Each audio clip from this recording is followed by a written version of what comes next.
तो हेलो बच्चों, good morning. आज फिर से बहुत दिन के बाद मौका मिला है वीडियो बनाने के लिए। मैथ आज हम प्रश्नावली 13.2 चैप्टर चालू करेंगे। थोड़ा सा लेट होने का कारण आप लोग जान ही रहे होंगे बच्चों कि अभी बिहार बोर्ड का एग्ज़ाम चल रहा था, इसलिए थोड़ा सा उस एग्ज़ाम में लगे हुए थे और पुनः मैं फिर से स्टार्ट कर दिया हूँ वीडियो। तो आप लोग बहुत ही अच्छे से और ध्यान से पढ़ें। अभी तो बहुत सारे बोर्ड का एग्ज़ाम बचा ही है। झारखंड बोर्ड है, यूपी बोर्ड है, ये सब बहुत सारे बोर्ड हैं जो बहुत ही बचा ही हुआ है बोर्ड का एग्ज़ाम। तो आप लोग अच्छे से क्वेश्चन देखें, बहुत ही इंपॉर्टेंट क्वेश्चन सब बनाते हैं, एनसीईआरटी खाली क्वेश्चन बनाते हैं। तो आप लोग अच्छे से देखें और बहुत ही सुंदर ट्रिक के साथ एकदम साफ सरल में सबसे सरल ढंग से हम सॉल्व करते हैं और आपको पूरा समझाने का प्रयास करूँगा, ठीक है। तो चलते हैं क्वेश्चन लेकर के, एनसीईआरटी बुक से पढ़ाते हैं। सो आप लोग को बहुत ही ज़्यादा फ़ायदा होने वाली है। चलिए, सबसे पहला नंबर क्वेश्चन हम लोग पढ़ेंगे। कह रहा है कि एक ठोस एक अर्धगोला पर खड़े हैं। एक ठोस जो है एक अर्धगोला पे खड़ा है, एक शंकु के आकार का है। वो ठोस जो है शंकु के आकार का है। तो जितना बोला सबसे पहले मैं उतना कर लेता हूँ, ठीक है ना। एक ठोस जो है, एक ठोस कह रहे एक ठोस अर्धगोला पे खड़ा है। अर्धगोला पे होगा मतलब कि अर्धगोला, इस पे ठोस खड़ा है। वह कैसा ठोस है? आकार है, खड़ा है, एक शंकु के आकार का है। ये कैसा है? तो शंकु का आकार का है। ये शंकु का आकार का है, ठीक, मैंने बना दिया। कह रहा है कि जिसकी त्रिज्या 1 सेंटीमीटर है। तो त्रिज्या 1 सेंटीमीटर, इसकी चौड़ाई और इसकी चौड़ाई दोनों का जो है यहाँ का पार्ट के दोनों का इक्वल है, मतलब कि इसकी त्रिज्या जो है वह 1 सेंटीमीटर है, ठीक। उसके बाद कहते हैं तथा शंकु की ऊंचाई शंकु की ऊंचाई उसकी त्रिज्या के बराबर है। अच्छा, शंकु की ऊंचाई जो है ये भी इसकी त्रिज्या के बराबर है। तो त्रिज्या कितनी है बच्चों? तो त्रिज्या है 1, और 1 के बराबर में क्या होगा? जब बराबर का रहता है ये भी तो 1 ही हो जाएगा। तो ये भी 1 ही सेंटीमीटर है, ठीक है, ठीक है। तो कह रहे हैं ऊंचाई के बराबर है। इस ठोस का आयतन पाई के पदों में ज्ञात करें। अब इस ठोस का आयतन जो है वह हमको पाई के पदों में ज्ञात करना है। तो कैसे निकालेंगे बच्चों? हाँ, ये एक्सरसाइज का सबसे पहले ये क्वेश्चन मैं लिखना भूल ही जाता हूं। क्वेश्चन नंबर 1 है। तो हम इसका सबसे पहले जो जो चीज़ दिया है गिवन है उसको हम लोग लिख लेते हैं। क्या क्या चीज़ है? तो यहाँ पे आर जो है मतलब कि शंकु की त्रिज्या आर बराबर क्या है? 1 सेंटीमीटर। शंकु की ऊंचाई यानी कि h बराबर जो दिया हुआ है वह भी 1 सेंटीमीटर है, और अर्धगोला का त्रिज्या भी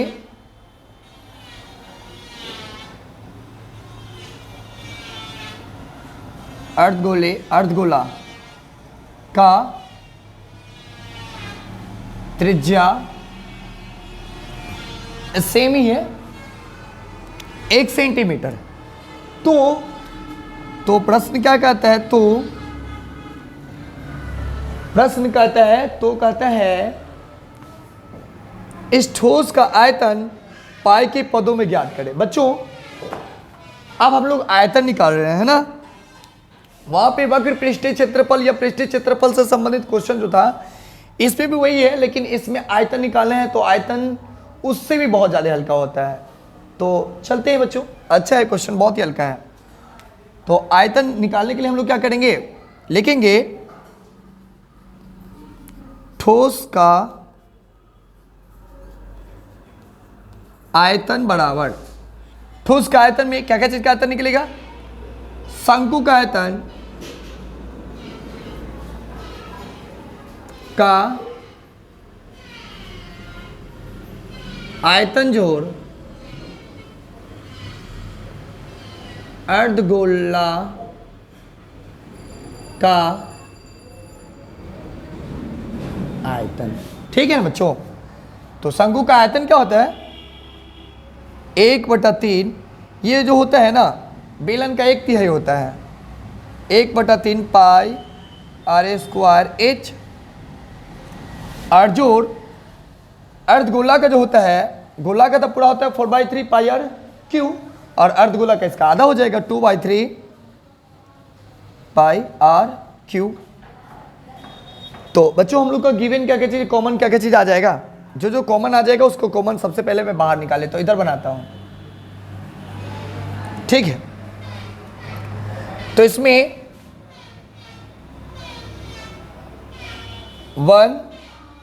1/3 पाई और r²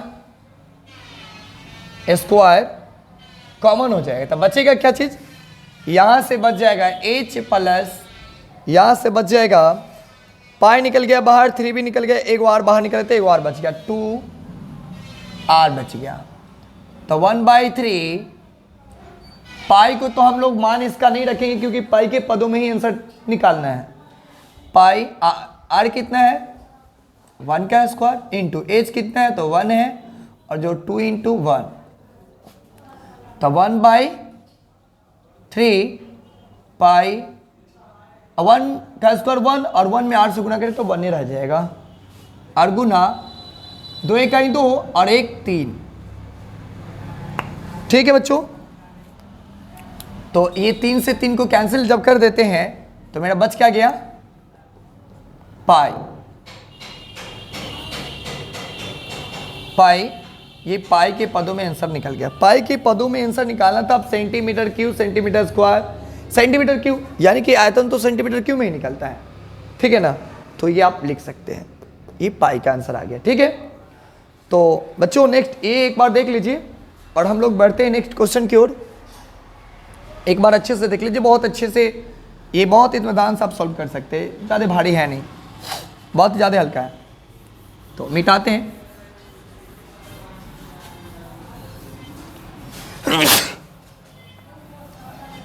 चलते हैं नेक्स्ट क्वेश्चन पे।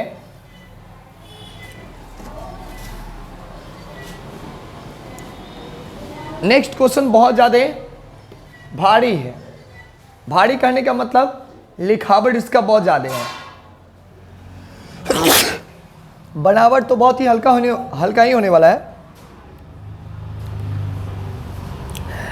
क्वेश्चन क्या कहता है?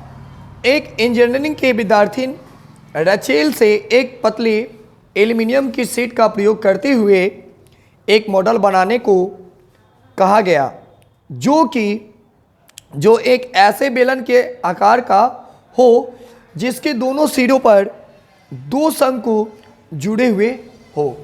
चलिए सबसे पहले मैं जितना कहा उतना बना देते हैं। कैसा होना चाहिए? तो ये होना चाहिए बेलन के आकार का भी होना चाहिए, और जिसके दोनों सिरों पर क्या लगा होना चाहिए? शंकु लगा होना चाहिए। तो कुछ ऐसा दोनों सिरों पर कुछ ऐसा होगा। मैंने बना दिया, जो कहा उतना मैंने कर लिया। अब क्या क्या चीज इसमें दिया है सो पहले देखेंगे। हाँ, इस मॉडल का व्यास 3 सेंटीमीटर है। अच्छा, इस मॉडल का व्यास जब 3 सेंटीमीटर है, व्यास कितना दिया है? व्यास 3 सेंटीमीटर है, तो इसका r यानी कि त्रिज्या कितना निकल जाएगा? 3/2 काटेंगे तो 1.5, यानी कि r जो इसका निकलेगा 1.5 सेंटीमीटर। क्वेश्चन नंबर 2 है। ठीक, तो इसका r जो निकल जाएगा r 1.5 सेंटीमीटर। चलिए फिर आगे क्या कहा इसने? और इसकी लंबाई, और इसकी लंबाई जो है 12 सेंटीमीटर है। पूरा ये पूरा जो लंबाई जो है इसकी, या पूरा यहां से यहां तक यह कितना है 12 सेंटीमीटर। ठीक ठीक। यदि प्रत्येक शंकु की ऊंचाई 2 सेंटीमीटर हो तो, अच्छा शंकु की ऊंचाई भी 2 सेंटीमीटर दिया है, ये कितना है 2 सेंटीमीटर, तो इधर भी बना देते हैं इसका ऊंचाई।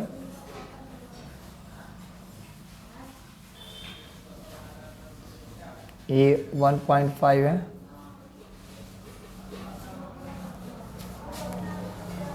तो थोड़ा सा ये बेलन की ऊंचाई भी हम निकाल ही लेते हैं, बेलन का ऊंचाई आसान हो गया। अब देखिए शंकु की ऊंचाई 2 सेंटीमीटर, 2 सेंटीमीटर से यानी कि पूरा हो जाएगा 4 सेंटीमीटर, तो पूरा में से 4 सेंटीमीटर को उठाएंगे तो ये 8 सेंटीमीटर शंकु की ऊंचाई हो जाएगा। तब क्या कहा इसने, हाँ तब कहा तो रचेल द्वारा बनाए गए मॉडल के अंतवृष्टि हवा का आयतन ज्ञात कीजिए। अंतवृष्टि हवा का आयतन ज्ञात करना है बच्चों, बहुत ही आसान। अब एक बात सोचिए आप लोग, इसके अंदर में कितने हवा भरे जाएंगे ये नहीं निकालना है। तो हवा तो पूरा यहाँ तक आएगा, पूरे बेलन में रहेगा और दोनों शंकु में रहेगा, तो दोनों के आयतन को जोड़ देंगे, मेरा आंसर आ जाएगा। तो सबसे पहले जो जो चीज़ दिया है उसको लिख लेते हैं। हाँ तो दिया क्या क्या चीज़ है, अब यहाँ पे लिखेंगे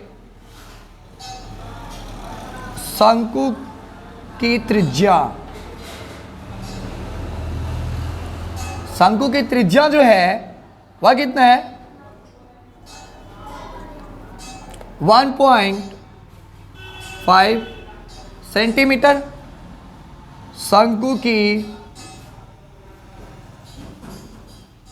ऊंचाई h बराबर 2 सेंटीमीटर है। डिफरेंट है कोई बात नहीं है, ये तो हो चुका है।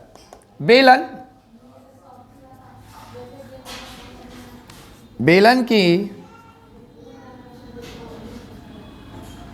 त्रिज्या दोनों का सेम ही है 1.5 सेंटीमीटर, लेकिन ऊंचाई में कुछ फर्क है। बेलन की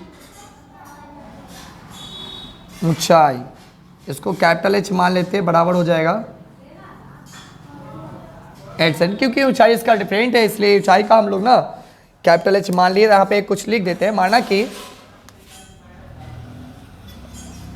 माना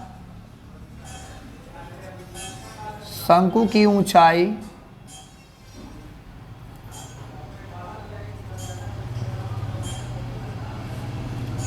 स्मॉल h तथा बेलन की ऊंचाई, बेलन की ऊंचाई क्या मानेंगे कैपिटल H। ठीक है, तो ये हमने लिख दिया। तो क्या करेंगे बच्चों हम लोग, एक ठोस का आयतन निकालना है। क्या है अंतर्विष्ट हवा, इसमें क्या कर रहे हैं,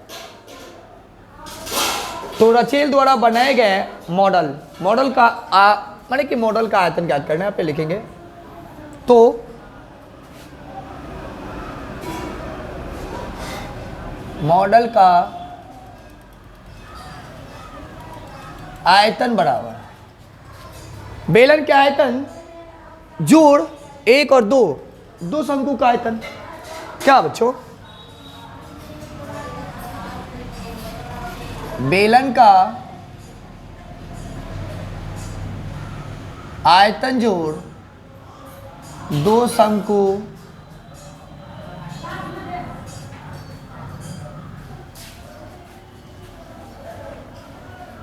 का आयतन, यहाँ पे 9 होगा। तो बेलन का आयतन क्या होता है पाई r स्क्वायर h जोड़ 2 इंटू 1/3 पाई r स्क्वायर h। क्या बोले हमने कि इसके बेलन के आयतन से थोड़ा सा फर्क इसका आयतन का होता है, कारण बेलन की यह 1/3 भाग होता है। मैंने एक बार बताया था आप सभी आदमी को, ठीक है ना। तो आइए बच्चों इसको देखते हैं। इसमें से कॉमन क्या क्या चीज हो जाने वाला है, सबसे पहले मैं उसको कॉमन निकाल लेता हूं। पाई और आर तो दोनों में सेम है, इसका पाई और आर स्क्वायर बाहर निकाल लेते हैं। तो यहाँ बच क्या क्या चीज जाएगा, एच यहां से तो बचेगा और यहां से बचेगा 2/3, पाई निकले बाहर, यहाँ पे एच बचेगा। ठीक ठीक, तो ये 22/7 गुने 1.5 गुने 1.5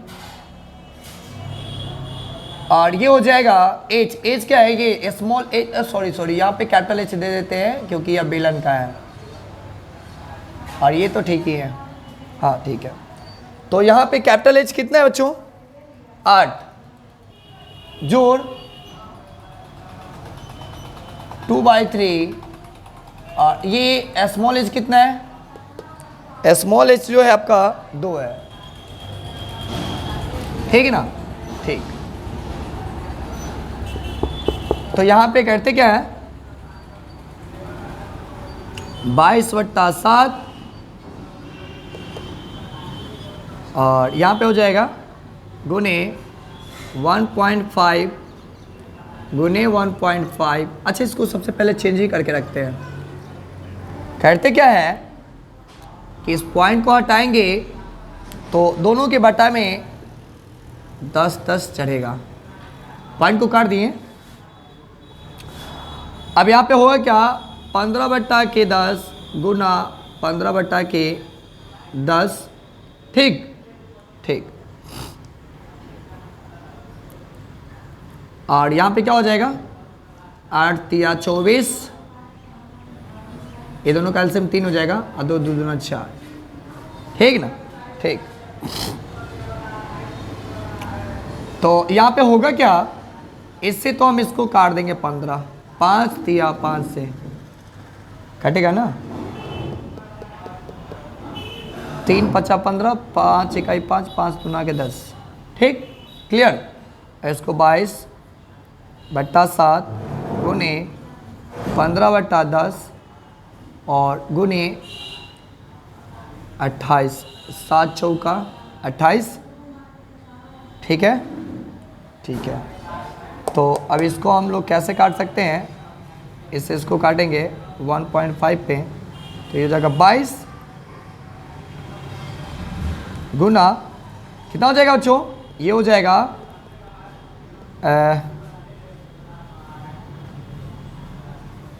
यहाँ पे कुछ काटने में गड़बड़ी तो नहीं हुई है ना, यहाँ से 2 बचा है, इससे इसको काट देते हैं 11 पे। ठीक है ना, ये 11 है, यहाँ पे 11 है। ठीक ठीक, तो यहाँ पे करते क्या है, 15 चौके 60, एक अंक के बाद 10 11 6 66, यानी कि 60 6 0.6 हो जाएगा यहाँ पे। तो यहाँ पे 11 6 66 सेंटीमीटर क्यूब, ये आपका इस मॉडल में पूरा 66 सेंटीमीटर क्यूब हवा के आयतन भर जाएंगे। ठीक है बच्चों, अच्छे से देख लीजिए, आपको पूरा समझ में भी आएगा। तो इतना ही रहने देते हैं आज के लिए, फिर हम लोग अगले वीडियो के साथ मिलते हैं। तब तक के लिए नमस्कार, बाय। और थोड़ा सा सपोर्ट कीजिएगा बच्चों, थोड़ा लाइक सब्सक्राइब कीजिए और अपने दोस्तों के साथ शेयर कीजिए क्वेश्चन को, ताकि अच्छे से वो भी सीख पाए। Okay, bye.